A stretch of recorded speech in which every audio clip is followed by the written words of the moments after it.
Crafters, welcome into Guys Craft 2. I'm John and appreciate you jumping in.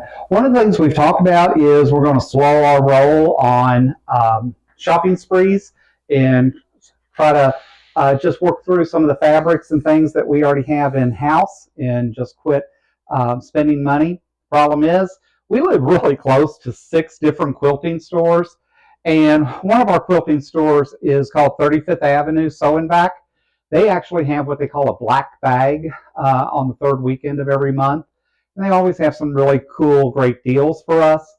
Worse is I had to be in the big city of Phoenix today, which puts me very close proximity into their big store, which is probably like an old Walmart. It's really cool, so large, just so much stuff, so many machines, so much fabric. So yeah, I got roped into another shopping spree.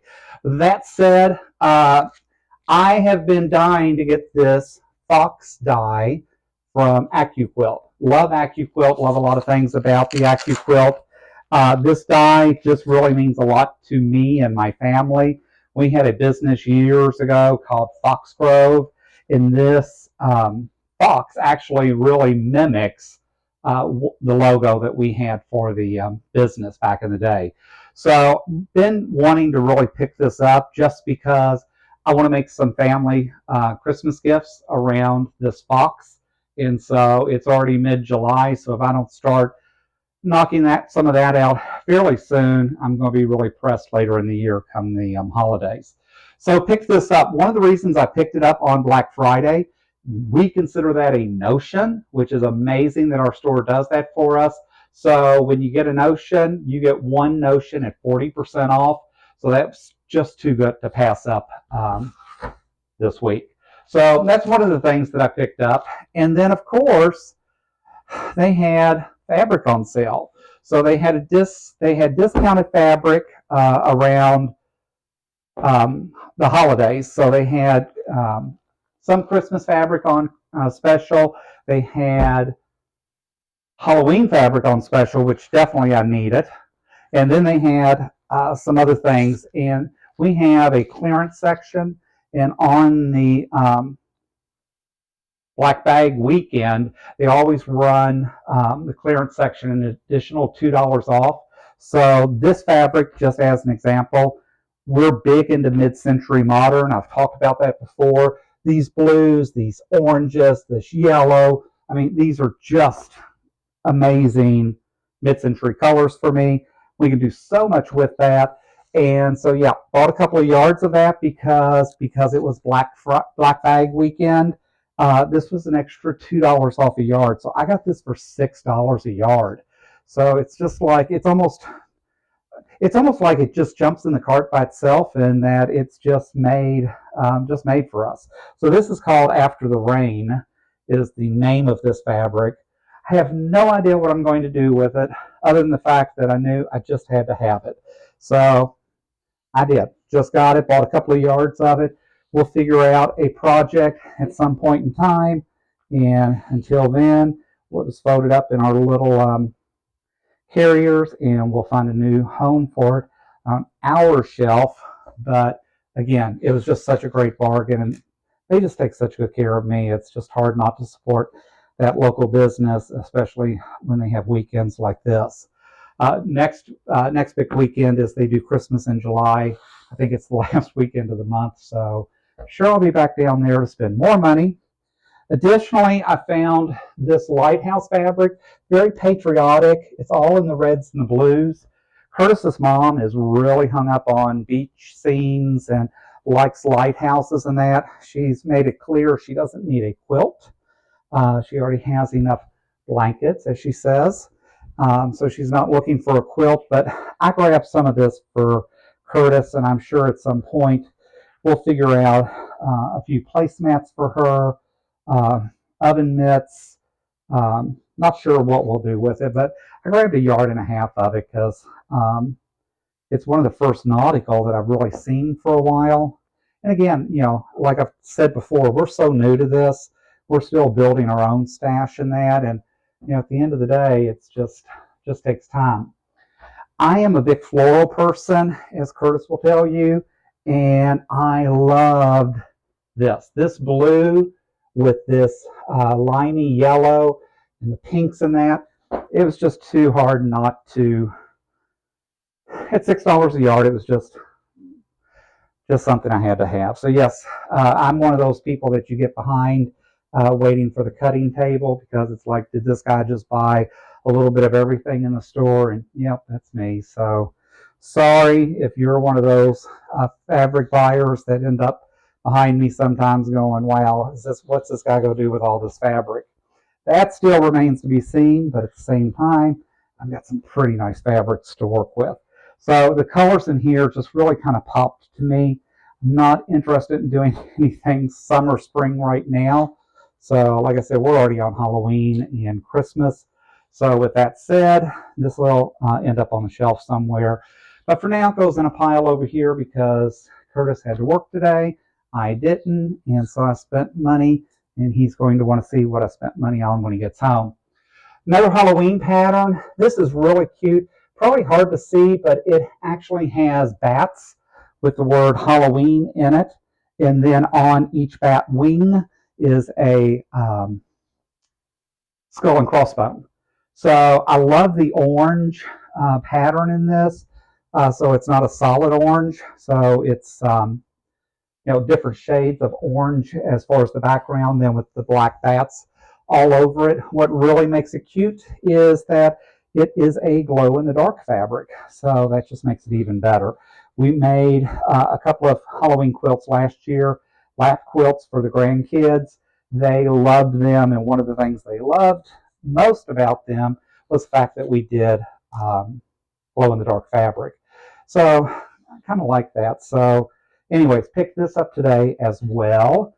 And then something just really called to me on this pumpkin. I tend to buy a lot of purple fabric, so today I kind of went the opposite direction, focused more on orange. But this just had crazy pumpkins all over it, all different shape sizes, and a lot of orange in that gave me that black background. And I just felt like I think I've been missing that background. Because a lot of times when I go to look to make the borders and that around my quilts, I just don't. I end up using a lot of solids and that, where I would like to branch out and do something a little bit different. So that said, I ended up picking this up. I think with having the different shades of orange in here, having some white, and then just giving you that nice black background, I think is going to give me some flexibility on whatever pattern that I end up adding this into. So that was another one. Then I got this orange, which is again a totally different type orange fabric. And this one is spiders, with spider webs and spiders all over everything. And so, like I said, we enjoy the fun side of Halloween, not the spooky side so much. These spiders are cute. So they've got big eyes and that, walking around all over these spider webs and that. So I think this will be a fun fabric, especially as a border. And I'm learning that I need to expand the borders a little bit more on some of my products, but at the same time, I tend to buy some big patterns sometimes that makes it more difficult for me to lock down the border, so I end up losing too much as we go along. This one I just liked because it was different. I have not seen this fabric anywhere. You all may have, but it's just orange with just the cutout faces, the cutout pieces of the jack-o'-lanterns all over it. Again, like I said, I was trying to get away from buying so much purple, because I do tend to buy a lot of purple. It's my favorite color, but I was trying to look to get a variety of some other things in here. I want to do some more Halloween totes. I want to do some more Halloween bags. So definitely needing some more Halloween fabric to help support those projects. I do have a table runner that I've cut out that I'm going to work on. And I've got a quilt that I want to work on for Halloween. And then I think the next right behind that is another Christmas panel that I want to work on. So I've got plenty of projects. You all can't see. We keep them in baskets, and I have stacks and stacks and stacks of baskets, and each basket actually represents another project, um, another job that I want to work on. And that doesn't include making the wreaths and doing other crafting. This is right now just all specific around that. I found this candy one, and again, I had not seen this. It's got the black background, but it's got orange and a lot of orange and green, lime green, Halloween green in it. And because the candy's small enough, I think it will fit in so many places. So I grabbed a couple of yards of this because I think it's just one of those that you have to have. And again, this is another one of those glow in the dark. And so I really do like that glow in the dark fabric. And I think especially for Halloween, it's just too cool for school, right? So more Halloween fabric. That is all the yardage that I bought today. So see, that really wasn't bad. 1, 2, 3, 4, 5, 6, 7. So seven different patterns. They also had on sale these panels. I think they were last year's panels. Again, because we're so new into it, doesn't mean anything to us. I bought 2 of these panels because I really liked the trick or treat, liked the ghost in that, the way, the boo, love those big bright colors for Halloween, and the candy in that.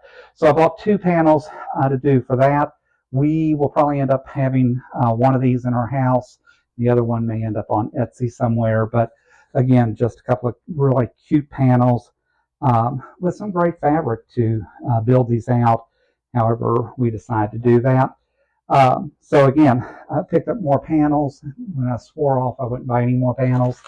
And then because they had, I think it was 20% off today, I ended up picking up this Haunted Crossing topper, and it's something different than I've done in the past. And so it gets me into doing some angles and some different things. I was able to get the whole packet for 20 bucks with all the different fabrics in here. And because it gave me all the fabrics along with the pattern and instruction and that, how to do it, I just felt it was worth it, because sometimes it's just nice that I have a complete project to do. I bought another 10-minute table runner, which are these snowmen. 35th had these already done and set up so we could see them. This table runner was really cute. I will probably do mine a little bit differently, but we'll see when I get to it. They didn't quilt theirs because it's that 10-15-minute table runner, so it was just the fabric front and back. I think I still like mine quilted, so I'll probably end up putting mine on the long arm with some batting. And then I bought another one that was Halloween. Again, it was one of those, what they call a 10-minute table runner kit. So all in all, I spent a little bit more than I probably should have, especially right now, but it is what it is. I knew when I walked into that store that they probably had, they were waiting for me with a shopping cart because they knew I enjoy buying fabrics and that. I typically don't go down to the big store all that often, usually maybe once a quarter. So because I was in the city, it was just worth stopping in. So my name is John. You've hit Guys Craft 2. Always welcome your comments. Love to get your feedback. We're learning so much by doing these videos and that. Hope that you're liking them. If you do, give us the thumbs up. Hit the subscribe button. Hit that bell button so you'll be notified every time we load a video. We're trying to get better about being more consistent on at least the days of the week that we're loading, but so far that hasn't happened, but we'll keep trying. A lot of things to learn out here. Other than that, thanks for dropping in today, and happy crafting.